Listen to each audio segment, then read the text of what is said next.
স্বাগত নিউজ 24 চট্টগ্রাম প্রতিদিনের সংবাদে। আপনাদের সাথে আছি আমি জান্নাতুল ফেরদৌস রুবা। বাংলাদেশের দ্বিতীয়বার স্বাধীনতা পাওয়ার মূল ধারক জুলাই শহীদরা, তাই চিরকাল তাদের মনে রাখতে হবে বলেছেন শিল্প উপদেষ্টা আদিলুর রহমান খান। সকালে চট্টগ্রামের পাঁচলাইশে জুলাই স্মৃতি উদ্যানে জুলাই স্মৃতি স্তম্ভ নির্মাণ কাজের অগ্রগতি পরিদর্শনে গিয়ে এসব কথা বলেন তিনি। উপদেষ্টা জানান, জুলাই শহীদ ও আহতদের জন্য নানা পরিকল্পনা হাতে নিয়েছে সরকার। তাদের যে অবদান, তাদের এই অবদানের কারণে বাংলাদেশ স্বাধীন হয়েছে দ্বিতীয়বার। তো এইটা নিয়ে কোনো প্রশ্ন নাই, এবং এটা আমরা তো বটেই, এরপরে যে সরকারগুলো আসবে তাদেরও মনে রাখতে হবে। বাংলাদেশের মানুষ এটাই চায়। চট্টগ্রামের অক্সিজেন এলাকায় ভেঙে যাওয়া সেতুর সংস্কার কাজ শুরু করেছে সিটি কর্পোরেশন। বৃহস্পতিবার বৃষ্টির কারণে অক্সিজেন 2 নম্বর গেট সড়কের স্টারশিপ এলাকায় সেতু ভেঙে যায়, ফলে সড়কের একপাশে যানবাহন চলাচল বন্ধ রয়েছে। ফলে দুর্ভোগ পোহাতে হচ্ছে যাত্রী ও পথচারীদের। অবশ্য সিটি মেয়র ডাক্তার শাহাদাত বলেছেন, দ্রুত নতুন আরেকটি সেতু নির্মাণ করা হবে, তবে এই সেতু নির্মাণে সময় লাগবে 1 বছর। চট্টগ্রামে অস্থির মাছ মাংসের বাজার। ভরা মৌসুমেও চড়া দামে বিক্রি হচ্ছে ইলিশ। 2,500 টাকায় মিলছে 1 কেজি ওজনের ইলিশ। স্বস্তি ফেরেনি সবজির বাজারে, বেড়েছে ডিমের দামও। নিত্যপণ্যের দর ঊর্ধ্বগতিতে বিপাকে ক্রেতারা। নয়ন বড়ুয়া জয়ের রিপোর্টে বিস্তারিত। নানা উদ্যোগের পরও অস্থির চট্টগ্রামে নিত্যপণ্যের বাজার। বেড়েছে সবজি, মাছ ও মুরগির দাম। বন্দর নগরীর কাজীর দেউরির মাছের বাজারে 1 কেজি ওজনের ইলিশের দাম হাঁকা হচ্ছে 2,500 টাকা। আকাশচুম্বী দাম শুনে হতাশ ক্রেতারা। ইলিশ মাছের সিজন, ইলিশ মাছে এখন এই 2800-3200 টাকা ইলিশ মাছ, তাহলে আয়ত্তে কোথায় আছে? একটা দাওয়াত আছে, তো দাওয়াতের জন্য নিতে হচ্ছে আর কি, নাহলে নিজেরা তো কিনে খাচ্ছি না। বিক্রেতারা বলছেন, ইলিশের সরবরাহ কম থাকার কারণে দাম বেড়েছে। জল বৃষ্টি বেশি পড়ে বা আপনার সাগরের সিঙ্গেল হয়তো চলতেছে, এই জন্য মাছ কম আসতেছে, এই জন্য মাছের রেটটা একটু বেশি। এই ছাড়া বেড়েছে সামুদ্রিকের পাশাপাশি পুকুরের মাছের দাম। এমনকি 1 কেজি লইট্টা মাছের দাম 250 থেকে 300 টাকা। রুই, কাতল ও মৃগেল মাছের দাম আরো বেশি। একই চিত্র মুরগির বাজারেও। গত সপ্তাহে ব্রয়লার মুরগির কেজিতে বিক্রি হয়েছে 140 টাকা দরে, যা বর্তমানে বিক্রি হচ্ছে 175 টাকায়। গত সপ্তাহে কিনেছিলাম 320 টাকা, 30 টাকা, এখন বাজার একটু বাড়তি। সোনালি কিনে 350 টাকা, বেচতেছি 370 টাকা। আমরা ব্রয়লার মুরগির দাম বাড়া। বেড়েছে বেশিরভাগ সবজির দামও। 1 কেজি বেগুন বিক্রি হচ্ছে 120 টাকায়। 100 টাকা কেজিতে বিক্রি হচ্ছে বরবটি। শিমের কেজি 280 টাকা। টমেটো বিক্রি হচ্ছে 140 টাকা কেজিতে। যেহেতু বর্ষাকালে তো দাম বাড়তি, আপনার বেগুন 120 টাকা কেজি, কাঁকরোল 80 টাকা কেজি, বরবটি 100 টাকা কেজি। সবজি সরবরাহ অনেক কম, তার কারণে সবজির দাম আগের তুলনায় বৃদ্ধি। প্রত্যেক তরকারিতে আমরা 10-20 টাকা করে বাড়ছে। বেড়েছে ডিমের দাম। 140 টাকায় মিলছে 1 ডজন ডিম। নয়ন বড়ুয়া জয়, নিউজ 24 চট্টগ্রাম। বৃষ্টির অজুহাতে অস্থির কাঁচা বাজার, এ নিয়ে আরো খবর জানাতে চট্টগ্রাম থেকে যুক্ত হচ্ছেন সহকর্মী নয়ন বড়ুয়া জয়। জয়, বাজার পরিস্থিতি জানাবেন, কোন কোন পণ্যের দাম বেড়েছে কিংবা কমেছে?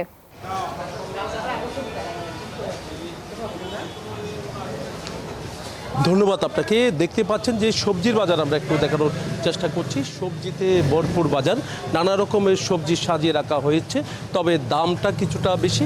তার কারণে যারা ক্রেতা বাজার করতে এসছেন তারা কিন্তু হতাশের কথা বলছেন। এমনকি আমরা দেখতে পাচ্ছি যে কাঁকরোল বিক্রি করা হচ্ছে 70 থেকে 80 টাকা কেজিতে, বেগুন বিক্রি করা হচ্ছে 120 টাকা কেজিতে। তাহলে বেগুনের দামটা সবচেয়ে বেশি আমরা দেখতে পাচ্ছি। আর তবে আমরা একটু কম দামে দেখতে পাচ্ছি যে আলু আর কাঁচা পেঁপে, এগুলোর দাম কিছুটা কম আছে। আর অন্যান্য যে সবজি আছে, অন্যান্য সবজির দাম অনেক বেশি রয়েছে। একই সাথে যে বরবটি বিক্রি করা হচ্ছে 100 টাকা কেজিতে, আর শিম দেখা যাচ্ছে বাজারে, কিন্তু শিমের দাম 280 থেকে 270 টাকা কেজিতে বিক্রি করছে। এ কারণে যারা ক্রেতা তারা হতাশের কথা বলছে। তারা বলছেন যে অন্তত সবজির দামটা যদি একটু কম হতো। এখানে যারা বিক্রেতা তারা যেখান থেকে আনে সেখানে কিন্তু সবজির দামটা অনেক বেড়েছে। এই কারণে বাজারে এসে আমরা দেখতে পাচ্ছি সবজির দাম খুচরা বাজারে এগুলোর দাম কিন্তু অনেক বেড়ে গেছে। তবে এগুলোর দামটা যদি কম হয়, সরবরাহ যদি একটু বাড়ে, তাহলে কিন্তু কমবে বলে তারা মনে করছেন। এখানে যারা ব্যবসায়ী আছে, একদিকে বৃষ্টি, অন্যদিকে ফসলের ক্ষেত যেখানে রয়েছে সেখানে কিন্তু নষ্ট হয়েছে বলে মনে করছেন। এই কারণে যারা আড়তদার তারা বলছেন যে সবজি যেখান থেকে উত্তরবঙ্গ থেকে সবজি আসে, একই সাথে চট্টগ্রামের সীতাকুণ্ড আর এদিকে দোহাজারি, চন্দনা, পটিয়া ওই জায়গা থেকে সবজির যে সরবরাহ আসে, সেই সবজি সরবরাহের কিছুটা ঘাটতি আছে বলে তারা বলছেন। আমরা দেখতে পাচ্ছি এখানে সবজির সংকট কিন্তু তেমন দেখছি না, কিন্তু দামটা একটু বেশি। আমরা একটু কথা বলতে চাচ্ছি, বেগুন কত টাকা করে বিক্রি করে আর অন্যান্য সবজি কত বিক্রি করে? বেগুন এখন মানে সাইজে নাই মার্কেটের যে বেগুনের বৃষ্টি হতে গেছে, সেই জন্য বেগুন এখন 120 টাকা চলতে আছে। তারপরে কাঁকরোল চলতে আছে 80 টাকা।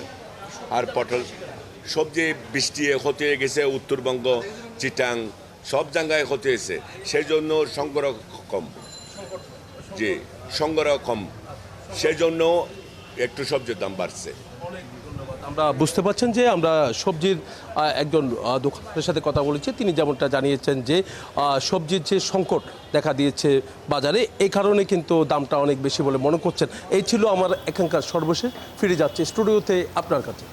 জয়, আপনাকে ধন্যবাদ। চট্টগ্রাম থেকে বাজার পরিস্থিতির খবর জানাচ্ছিলেন সহকর্মী নয়ন বড়ুয়া। জয়। নোয়াখালীতে সড়ক দুর্ঘটনায় নিহত লক্ষ্মীপুরের 7 জনের পরিবারের কান্না যেন থামছেই না।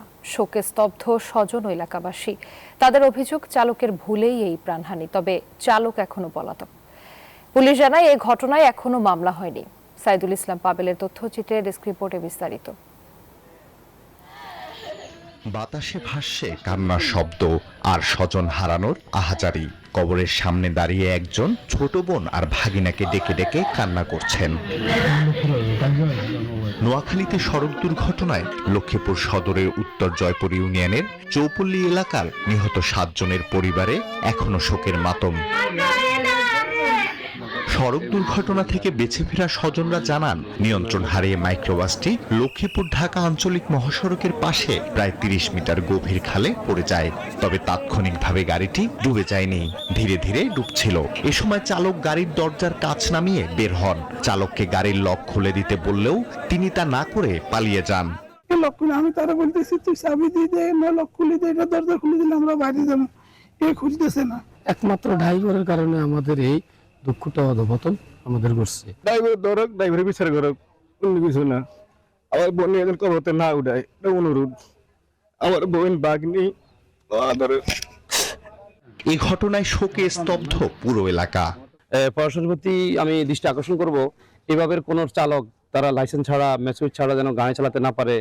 এখনো ড্রাইভারকে এবং ড্রাইভারের মালিককে কোনো অ্যারেস্ট করতে পারেনি, যেন এদেরকে অ্যারেস্ট করে আমরা সুস্থ তদন্ত বিচার চাই। নিহতের পরিবারকে আর্থিক ও আইনি সহায়তার আশ্বাস দিয়েছেন উপজেলা নির্বাহী কর্মকর্তা। আইনগত যত সহযোগিতা করা দরকার, যা যা করণীয়, সকল ক্ষেত্রে সকল ধরনের সহযোগিতা আমরা প্রদান করব।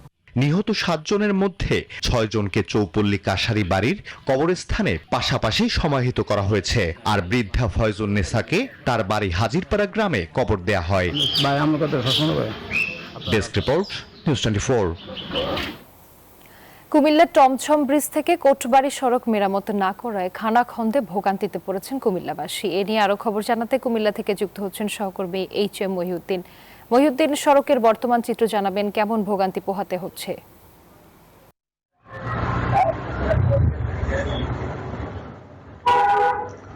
ধন্যবাদ আপনাকে। আপনি যেমনটি বলছিলেন যে কুমিল্লা জেলা জুড়ে মহাসড়কে প্রায় 105 কিলোমিটারের পরে এই টানা বৃষ্টিতে কিন্তু খানাখন্দে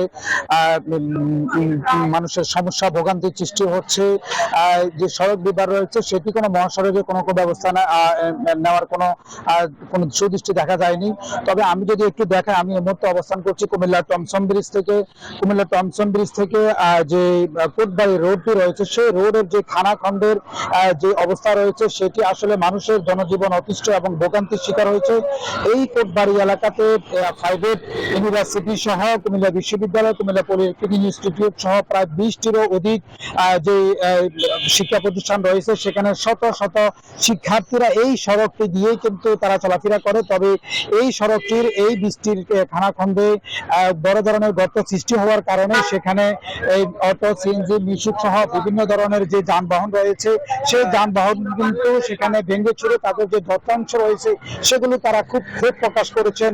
সড়ক বিভাগ কর্তৃপক্ষের বিষয়টি নিষ্কাশন এবং না নেওয়ার কারণে কিন্তু সাধারণ মানুষ পরিমাণ ভোগান্তির শিকার হচ্ছে। দীর্ঘ সময় ধরে কিন্তু সেখানে মহিউদ্দিন, আপনাকে ধন্যবাদ। গাজীপুরে প্রকাশ্য দিবালোকে সাংবাদিক তুহিন হত্যার প্রতিবাদে খাগড়াছড়িতে বিক্ষোভ মিছিল ও প্রতিবাদ সমাবেশ করেছে বিভিন্ন প্রিন্ট ও ইলেকট্রনিক মিডিয়ার কর্মরত সাংবাদিকরা। সকালে খাগড়াছড়ি প্রেস ক্লাব থেকে খাগড়াছড়ি পেশাজীবী সাংবাদিকদের একটি বিক্ষোভ মিছিল বের হয়। মিছিলটি শহরের বিভিন্ন সড়ক ঘুরে প্রেস ক্লাবের সামনে প্রতিবাদ সমাবেশ করেন সাংবাদিকরা। এ সময় হত্যাকাণ্ডে জড়িতদের দ্রুত গ্রেফতার করে বিচারের আওতায় আনার দাবি জানায় তারা।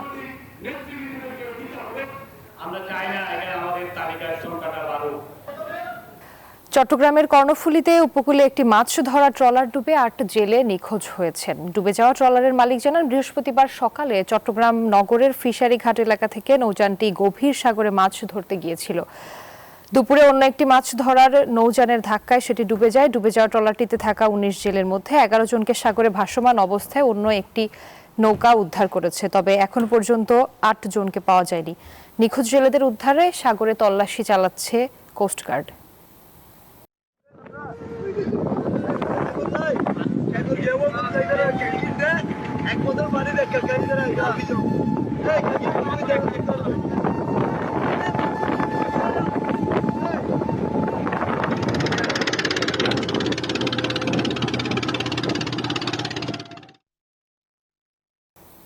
চট্টগ্রাম বিশ্ববিদ্যালয়ে চাঁদা দাবি ও দোকান হস্তান্তর নিয়ে স্থানীয়দের হামলায় ৩ শিক্ষার্থী আহত হয়েছেন। শুক্রবার 11:30টার দিকে চট্টগ্রাম বিশ্ববিদ্যালয়ের রেলওয়ে স্টেশন এলাকায় এ হামলার ঘটনা ঘটে।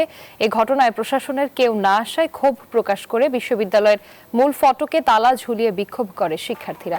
শিক্ষার্থীদের অভিযোগ, বিশ্ববিদ্যালয় স্টেশনে দোকানের চুক্তি শেষ হওয়ার পর কিছু শিক্ষার্থী দোকানটি ভাড়া নেয়। পরে বিশ্ববিদ্যালয়ের ডেভেলপমেন্ট স্টাডিজ বিভাগের কর্মকর্তা বাবুল তার সহযোগীদের নিয়ে এসে চাঁদা দাবি করে এবং দোকান দখলে নিতে চায়। এতে শিক্ষার্থীরা অস্বীকৃতি জানালে তাদের মধ্যে বাক বিতণ্ডার এক পর্যায়ে শিক্ষার্থীদের উপর হামলা করে তারা। এতে ৩ জন আহত হন। এর মধ্যে গুরুতর আহত একজনকে চট্টগ্রাম মেডিকেল কলেজে ভর্তি করা হয়।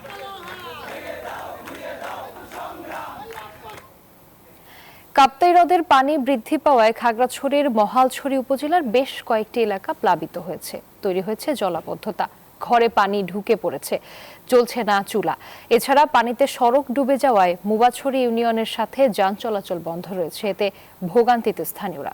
খাগড়াছড়ি থেকে জহুরুল আলমের পাঠানো তথ্যচিত্রের রিপোর্ট।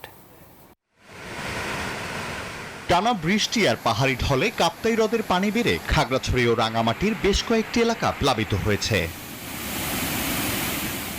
বিশেষ করে খাগড়াছড়ির মহালছড়ি উপজেলার সিলেটিপাড়া, চট্টগ্রামপাড়া, ব্রিজপাড়া, কেয়াংঘর এলাকার ঘরবাড়িতে পানি ঢুকে পড়েছে। সড়ক ডুবে যাওয়ায় মুবাছড়ি ইউনিয়নের সাথে খাগড়াছড়ি সদরের যান চলাচল বন্ধ হয়ে গেছে। সবচেয়ে বেশি ভোগান্তিতে এইচএসসি পরীক্ষার্থীরা। এসএসসি পরীক্ষা চলতেছে, তো আমাদের এই রাস্তায় পানি বন্ধ হওয়ার কারণে আমাদের এসএসসি পরীক্ষা দিতে যাওয়ার সময় অনেক ভোগান্তি ভুগতে হয়, অনেক অসুবিধা হচ্ছে। আমরা তো ধরেন অনেক কষ্ট করে আবার নৌকা না থাকলে তো আবার যাওয়াও যায় না। এরকম পরে মানুষের ঘর বাড়ি ডুবছে, মানে আমারও ঘর বাড়ি পড়ায় ডুবার অবস্থা। এখন আমরা কোনো সাহায্য কিছু পাইতেছি না। ক্ষতিগ্রস্তদের সেনাবাহিনীর খাগড়াছড়ি রিজিয়নের পক্ষ থেকে ত্রাণ সহায়তা প্রদান করা হয়েছে। ভারী বর্ষণ এবং পাহাড়ি ঢলের কারণে মহালছড়ি জোনের আওতাধীন মহালছড়ি এলাকাতে যে বন্যা দুর্গত পরিস্থিতি সৃষ্টি হয়েছে, চেষ্টা করা হচ্ছে যাতে তাদের এই কষ্ট এবং দুর্দশা লাঘব হয় আমাদের ত্রাণের মাধ্যমে। উপজেলা প্রশাসন জানিয়েছে পানিবন্দী 200 পরিবারকে খাদ্য সহায়তা দেওয়া হয়েছে। বিশেষত মহালছড়ি সদর এবং মুবাছড়ি ইউনিয়নের প্রায় 200 পরিবার বলা চলে যে পানিবন্দী হয়ে আছে। তাদের জন্য আমরা সরকারি সহায়তা হিসাবে শুকনো খাবারের প্যাকেট বিতরণ করা হয়েছে। কাপ্তাই হ্রদের পানি এখনো বিপদসীমার কাছাকাছি, তাই খুলে দেওয়া হয়েছে কাপ্তাই কর্ণফুলী জলবিদ্যুৎ কেন্দ্রের 16টি স্পিলওয়ে।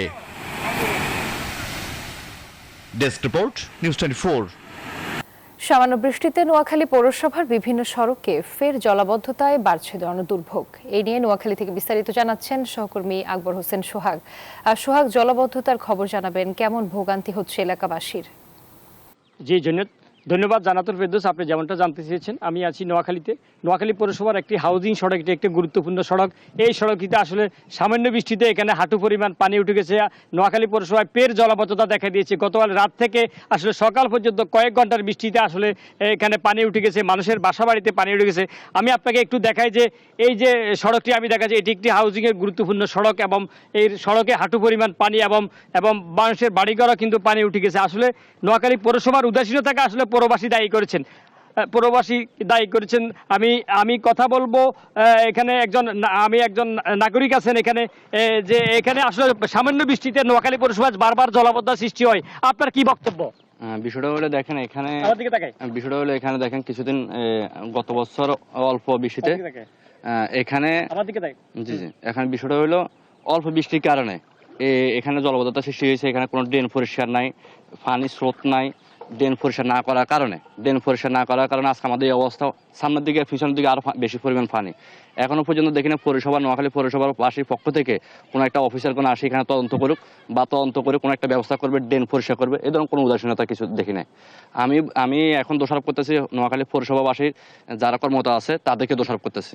এদের কারণে আমাদের জি ধন্যবাদ। জি, আপনি শুনছেন যে একজন পৌর নাগরিকের থেকে তার সমস্যাগুলো। আমি আপনাকে দেখাই যে এই যে পানিগুলো আসলে এখানে মানুষের বাড়িঘরে এখনো বিভিন্ন ওয়ার্ডে, এছাড়া নোয়াখালী পৌরসভার মধুপুর, হরিনারায়ণপুর, কৃষ্ণরামপুর সহ আসলে বিভিন্ন সড়কে কিন্তু এখনো হাঁটু পরিমাণ পানি উঠে গেছে। কিন্তু গতকাল রাত থেকে সকাল পর্যন্ত আসলে পানি বৃষ্টি হওয়ার কারণে আসলে মানুষের বাড়িঘরে পানি উঠে গেছে। আসলে এটি নোয়াখালী পৌরসভার বৃষ্টি হলে নোয়াখালী পৌরসভা আসলে আতঙ্ক দেখা দেয়, আসলে মানুষের ভিতরে আসলে আতঙ্ক দেখা দেয়। অন্যদিকে বিভিন্ন সড়কে ময়লা আবর্জনা থাকার কারণে পরিবেশ নষ্ট হওয়ার কারণে কিন্তু মানুষ চলাফেরা করতে পারে না। স্কুল শিক্ষার্থী সহ আমি আপনাকে দেখাই যে বিভিন্ন সড়কে যে ময়লা আবর্জনা ফেলে রাখার কারণে কিন্তু ময়লা আবর্জনা দুর্গন্ধ ছড়াচ্ছে। মানুষ আসলে স্কুল শিক্ষার্থীরা এখানে চলাফেরা করতে পারে না, তারা যেতে পারে না। আসলে সব মিলাই যদি আমি আপনাকে বলি যে নোয়াখালী পৌরসভায় জলাবদ্ধতার মূল কারণ দখল এবং দূষণের কারণে নোয়াখালী পৌরসভার মূল সমস্যা। এই ছিল নোয়াখালী থেকে সবশেষ পিরিসি স্টুডিওতে। সোহাগ, আপনাকে ধন্যবাদ। খাগড়াছড়ির রামগড়ে ফার্মেসিতে মেয়াদ উত্তীর্ণ ওষুধ রাখার অভিযোগে অভিযান চালিয়েছে ভ্রাম্যমাণ আদালত। শুক্রবার সকাল 10টা থেকে 12টা পর্যন্ত রামগড় পৌরসভার সোনাইপুর বাজারে এই অভিযান চালানো হয়। এই সময় মেয়াদ উত্তীর্ণ ওষুধ রাখার দায়ে 50,000 টাকা জরিমানা সহ 4 লাখ টাকার ওষুধ জব্দ করা হয়েছে। একই সঙ্গে মালিককে তার ফার্মেসি 2 দিন বন্ধ রাখার নির্দেশ দিয়েছে ভ্রাম্যমাণ আদালত। কুমিল্লায় কারিগরি ও বৃত্তিমূলক শিক্ষা এবং প্রশিক্ষণের সুফল সম্পর্কে সচেতনতা বৃদ্ধি ও ভর্তির প্রচারণা বিষয়ক সেমিনার হয়েছে। শুক্রবার সকালে জেলা শিল্পকলা একাডেমি আয়োজিত সেমিনারে কারিগরি শিক্ষার গুরুত্ব ও ভবিষ্যৎ সম্ভাবনা নিয়ে আলোচনা করা হয়। এ সময় বক্তারা বলেন, কারিগরি শিক্ষার মাধ্যমে কেবল দক্ষ জনশক্তি তৈরি হয় না, বরং এটি পরিবার, সমাজ ও রাষ্ট্রের উন্নয়নে বড় ভূমিকা রাখতে পারে। এছাড়া কারিগরি ও বৃত্তিমূলক শিক্ষাকে যুগোপযোগী করে তোলার আহ্বান জানান বক্তারা। আর এই ছিল নিউজ 24 চট্টগ্রাম প্রতিদিনের সংবাদে। আরো সংবাদ বিশ্লেষণ জানতে ভিজিট করুন news24bt.tv। ধন্যবাদ।